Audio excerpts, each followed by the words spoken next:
Nous sommes à quelques jours de l'élection présidentielle aux États-Unis d'Amérique et déjà 65 millions de votants. Les jeux sont-ils déjà faits? Est-ce le candidat des démocrates qui l'emportera ou celui des républicains? Quel est l'impact politique de ces élections pour la communauté africaine? Et quel est également l'enjeu et l'empreinte de la transformation de nos diplômes EREV en industrie pour ces campagnes? C'est ce que nous allons voir aujourd'hui tout au long avec le Dr Kwala ici présent.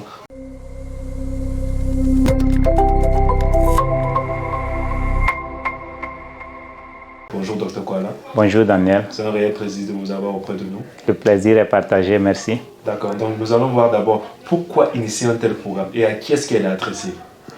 Donc cette session que nous tenons aujourd'hui s'adresse à la communauté africaine, la communauté francophone, comme tu l'as si bien souligné.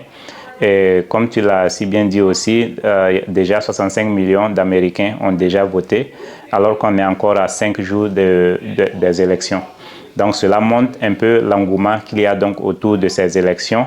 Et l'objectif aujourd'hui, c'est de pouvoir s'entretenir avec la communauté pour donner un peu de détails donc, sur les programmes politiques. Et comme tu l'as dit, ici nous venons de lancer notre programme, la transformation de nos diplômes EREV en industrie.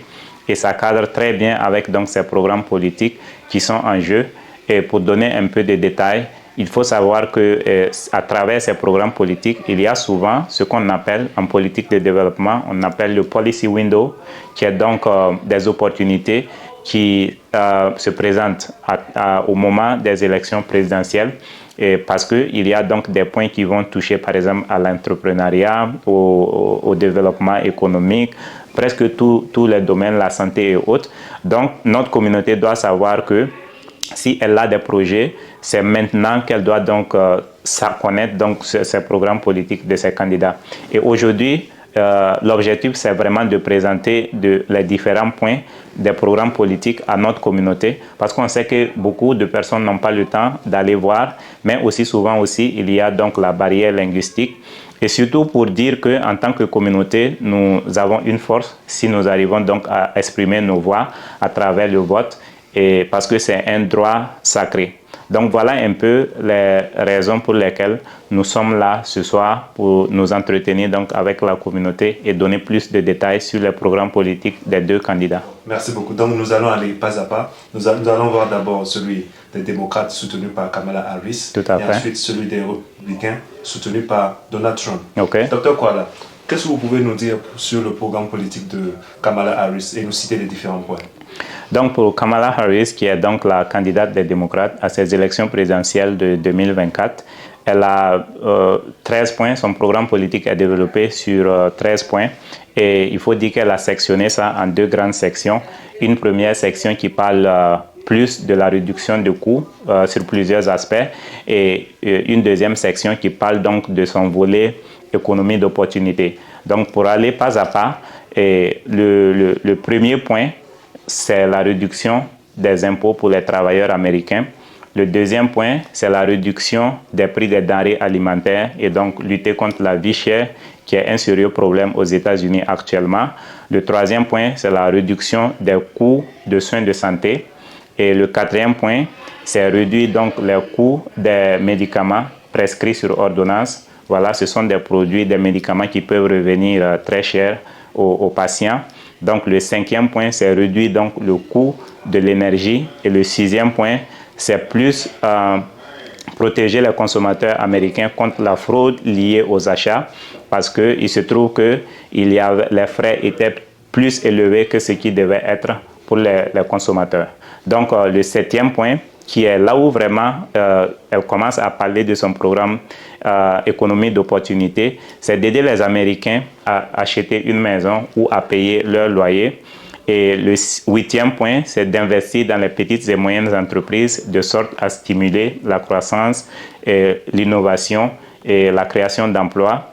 Le neuvième point, c'est d'investir dans l'innovation et la puissance industrielle américaine qui est portée donc par les travailleurs américains.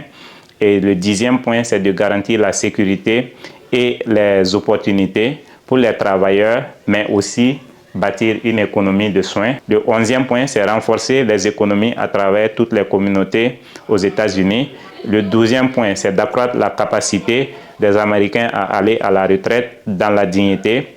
Le 13e point, qui est donc le dernier point, c'est de rendre le code des impôts plus équitable, de sorte à promouvoir la croissance. Donc voilà de façon ramassée les 13 points sur lesquels le programme des démocrates s'articule. D'accord, donc merci beaucoup Dr Koala de nous avoir fait un bref résumé de ce programme. Nous allons essayer de voir quelques points. Qu'en est-il de l'immigration? Effectivement, l'immigration n'est pas mentionnée comme un point à part entière ici. Et il faut savoir aussi que si vous parcourez le programme, leur document, leur programme politique qui est développé en 82 pages, il n'y a pas beaucoup non plus qui est dit pour ce qui concerne l'immigration. Je vais dire de façon claire. Mais dans les campagnes, dans les rencontres politiques que les démocrates ont, je pense qu'ils parlent beaucoup donc de l'immigration. Il faut savoir que dans ces campagnes électorales, l'immigration, c'est vraiment un des points où les démocrates se sentent en position de faiblesse. D'accord. Merci, Dr Koala. Donc ici, vous venez de voir le programme politique de Kamala Harris qui est détaillé en 13 points et expliqué en 82 pages que vous pourrez bien évidemment voir sur les réseaux sociaux et également sur son site web dont le lien sera mis en description dans la vidéo. Donc voilà, nous allons maintenant voir celui des républicains soutenu par Donald Trump, un monsieur qui n'est plus à présenter. Pouvez-vous essayer de nous donner les différents points pour la campagne de Donald Trump pour les élections présidentielles? Donc, merci Daniel. Pour ce qui concerne donc les républicains, comme tu l'as si bien dit, Donald Trump qui n'est plus à présenter pour avoir été le président des États-Unis de 2016 à 2020. Et voilà, et son programme politique s'articule autour de 10 points. Et donc, il a développé sur 10 chapitres et en 16 pages. Donc, c'est développé en 16 pages, relativement court comparé aux démocrates. Mais aussi, il y a ce qu'il a appelé les 20 promesses de Donald Trump pour l'Amérique, où il a un peu détaillé qu'est-ce qu'il va faire point par point s'il est élu président le 5 novembre prochain, voilà, dans 5 jours. Mais donc, pour revenir à ces points, à ces 10 points, le premier point pour lui, c'est de s'attaquer à l'inflation et baisser les prix. Voilà, parce qu'actuellement, il y a l'inflation qui gangrène un peu l'économie américaine. Le deuxième point, c'est de fermer les frontières et donc arrêter l'invasion des migrants. Et Donald Trump promet donc de mener la plus grande opération de déportation des migrants illégaux s'il est élu président. Et le troisième point, c'est de bâtir la plus grande économie de l'histoire. Et le quatrième point, c'est de ramener le rêve américain de sorte à le rendre accessible, abordable donc pour toutes les familles et la jeunesse américaine. Et le cinquième point, c'est de protéger les travailleurs et les agriculteurs américains du commerce déloyal. Et le sixième point, autant pour moi, c'est donc de protéger les personnes âgées. Et le septième point, c'est améliorer le système d'éducation primaire et secondaire, de sorte à mener à de bons emplois et à un meilleur avenir pour la jeunesse. Et le 9e point, c'est d'apporter du bon sens dans le gouvernement et renouveler les piliers de la civilisation américaine. Le 9e point, c'est asseoir un gouvernement du peuple, par le peuple et pour le peuple. Et le 10e point, c'est retourner à la paix par la force et la puissance militaire. Donc voilà, de façon ramassée également, les 10 points sur lesquels s'articule le programme politique des Républicains. Revenons au 10e point. Qu'entendez-vous par revenir à la paix par la force? Je pense que ce point s'adresse, ça fait allusion plutôt aux critiques que Donald Trump lui-même a envers l'administration de Joe Biden, parce qu'il estime que l'administration est en position de faiblesse parce que à travers leur diplomatie, c'est comme s'ils remettaient un peu l'Amérique sur le même pied d'égalité que les autres puissances montantes, mais aussi au vu des défis, des crises que le monde vit actuellement, les États-Unis veulent se sentir vraiment en position de puissance pour pouvoir donc venir en aide à leurs amis et donc faire peur aussi aux ennemis et à tous ceux qui vont s'attaquer donc à leurs amis.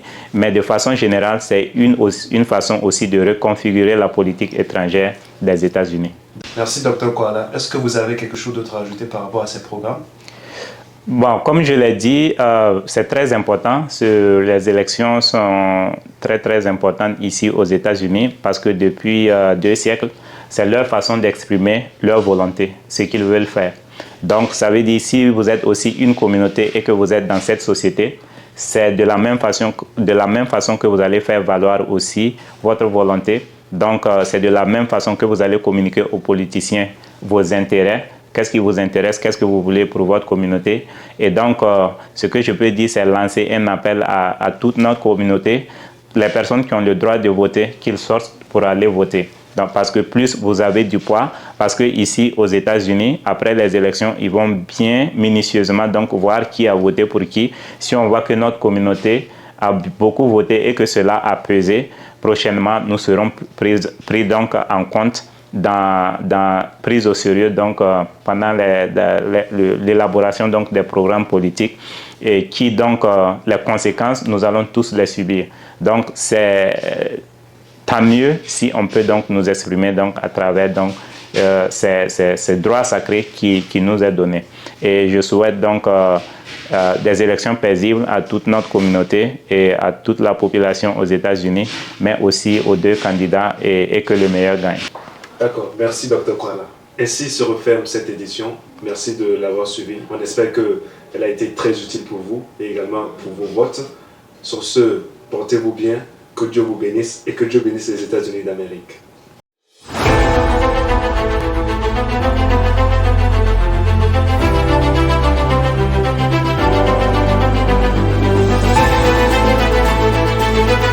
Thinking about payroll? Get your payroll with Ponga Institutions. Pay your employees as smoothly as possible. Ponga Institutions offers unbeatable quality payroll service to all businesses in all states in the United States. Get clean and professional payroll service with us. You can reach us by calling 757-797-441, emailing us at admin@pongainstitutions.com, or visiting our website, www.pongainstitutions.com. This is Ponga Institutions, leading for the financial stability and power of all thriving communities.